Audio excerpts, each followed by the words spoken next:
Hello everyone, welcome again to the channel.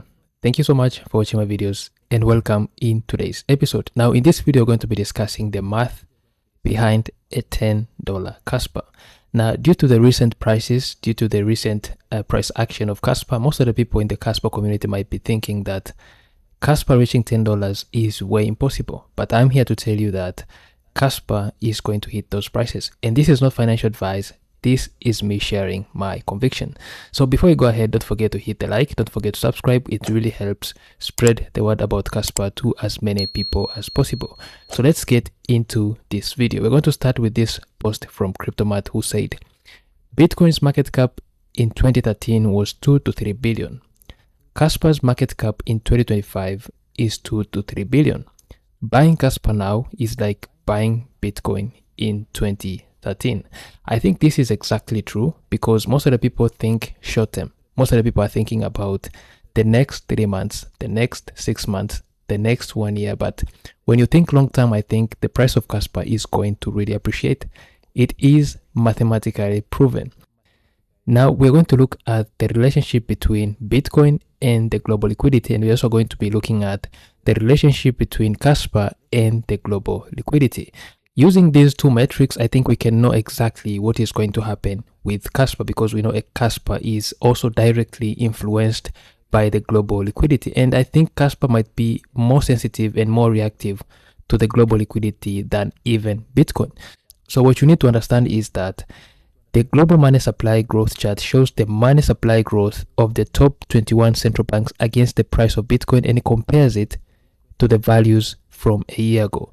So the monetary mass or global liquidity includes cash, deposits in check, savings, market accounts, funds, and deposits of less than $100,000.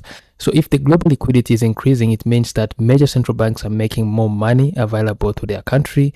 They do this by reducing interest rates or by purchasing government bonds and other securities to increase the money supply. So if we compare the price of Bitcoin with the M2 growth rate of the central banks, which is the Fed, ECB, PBOC, and Bank of Japan, it is observed that Bitcoin moves together as the growth rate of the M2 money supply. So historically, the Bitcoin bull markets have coincided with the expansion of global liquidity.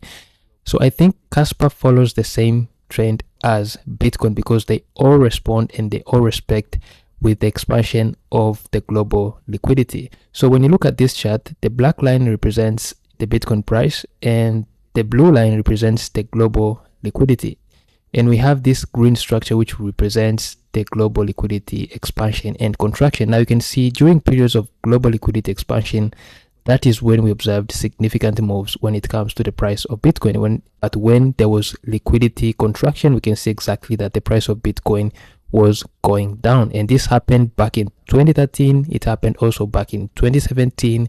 It happened massively in 2021, and in 2025 we expect the same thing that happened in 2021, maybe at a massive scale. So most of the people think that we have reached the top of the bull market, but I believe that we haven't reached the top. Now the reason why I said that Kaspa might be more reactive to this global liquidity supply, I think when you look at the relationship between Kaspa and the global liquidity supply, I think it is more sensitive than even Bitcoin. So we have this chart here which says that liquidity crunch, fiat contraction, and it says that Kaspa is more sensitive to fiat liquidity than Bitcoin. Liquidity crunch pulled it out of power law corridor. Now for the people who use the Kaspa power law, you can observe that when there was liquidity crunch, when there was liquidity drainage, that is the period when Kaspa moved out of the power law, and this has already happened twice. It happened back in July 2022, and it has also happened in 2025. Now what we can see is that in November 2022, the same time when Kaspa deviated from the power law is the same time when Bitcoin went from $39,000 and it went straight to 15,000. So Kaspa moved out of the power law during this time because of the liquidity drainage. There was liquidity tightening, and we can prove what happened back in 2022 with this chart here. We can see Kaspa moved out of the power law. Now this also happened in March 2025. Kaspa moved out of the power law again, and what we can see is that Bitcoin also dropped from 105k and it went all the way down to 79. So most of the people expected that Bitcoin was going to 74k. I also thought that Bitcoin was going to 74,000, but it reached 79,000 and went all the way to 111k. This was a new all-time high. Now what we can see is exactly the good correlation between Kaspa and Bitcoin. Now what we can see is that Kaspa and Bitcoin all follow the global money supply. So when there's liquidity expansion, you can see that these two assets will pump. Now what we haven't seen is Kaspa hasn't experienced the bull runs like Bitcoin has experienced. So Bitcoin has been into several bull runs back in 2013, back in 2017, back in 2021, but Kaspa has not seen any type of bull run. And what we are going to see and what we have to wait and see is how Kaspa is going to perform in this 2025 bull run when the global liquidity starts to expand again, just like 2021. We want to see what Kaspa is going to do. But I believe if Kaspa has been reactive to the global liquidity tightening, so sensitive to the global liquidity tightening, I want to see what is going to happen when it comes to the global liquidity expansion. So I believe that Kaspa is really going to do well because Kaspa follows the same trend as Bitcoin. Most of the people can see this. Most of the people think it's just hype, but I believe Kaspa is well positioned for this bull run. Now, one of the good posts from Pampoliski says that I'm glad that alt season is delayed, not cancelled. This is beneficial for Kaspa. Imagine how much volume it will get when smart contracts are ready and the exchange listings follow.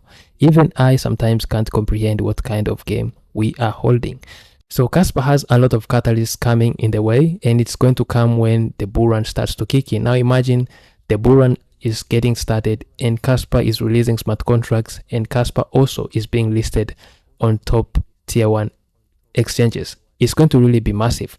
And this is not to say that, the price of Kaspa is only going to depend on smart contracts and exchange listings, but we also have other developments that are happening in the Kaspa ecosystem. We are seeing layer 2s being built.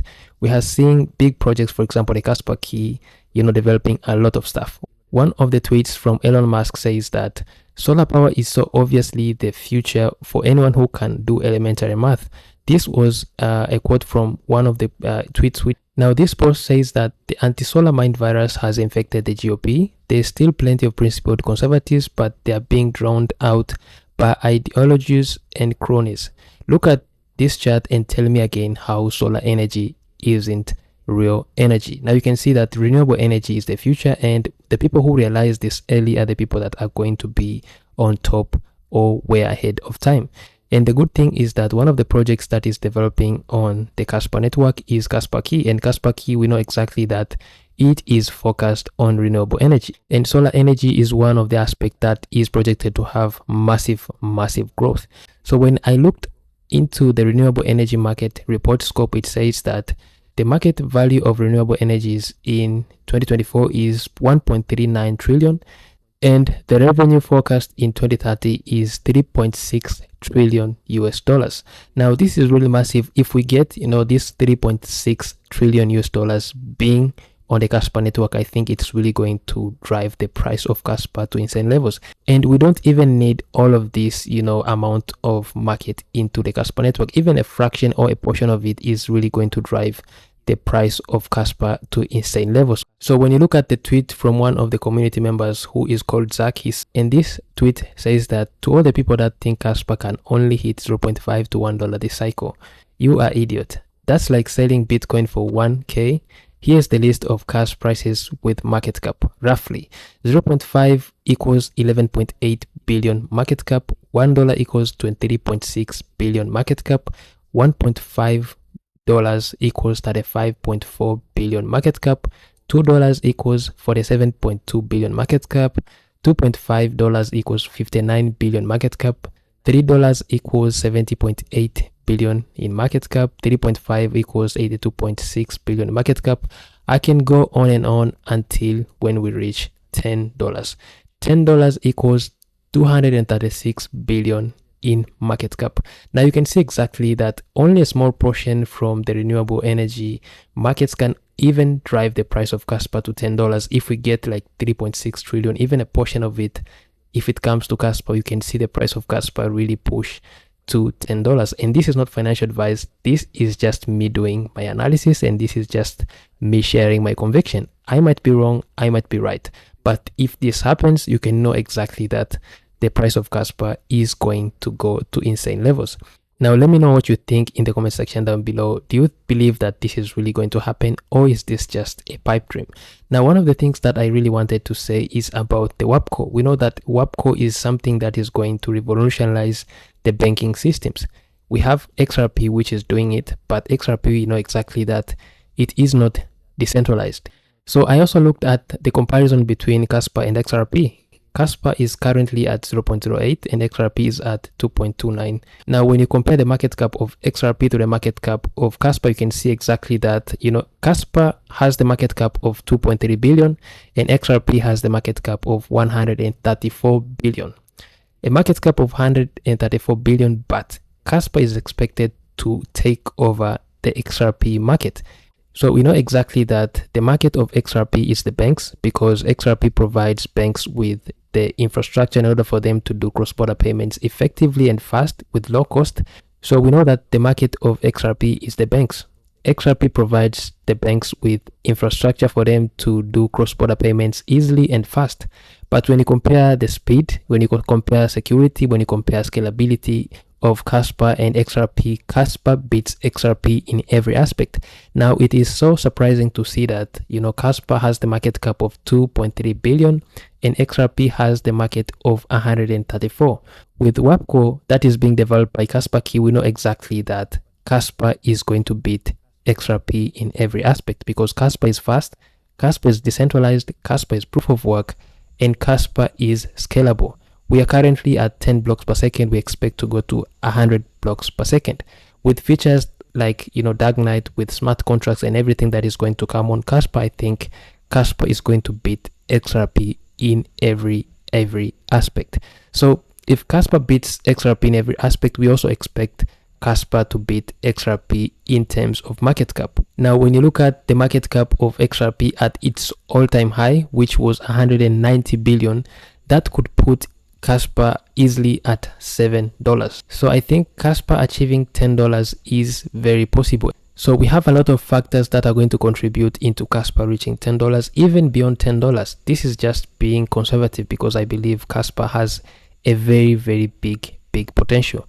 So there's a lot of factors that are going to really contribute to Kaspa reaching $10. We have the global liquidity, we have projects being built on Kaspa, but mainly the factor that is going to contribute to Kaspa reaching insane prices that we think is the adoption. If Kaspa doesn't get adopted, if Kaspa doesn't, become innovative, if Kaspa doesn't continue to innovate, I think we are not going to see the success that we believe. But I believe the culture that has been set in the Kaspa community is very good. We have very brilliant people. We have people who work just for free, not paid, people who want to see this technology take over or get adopted.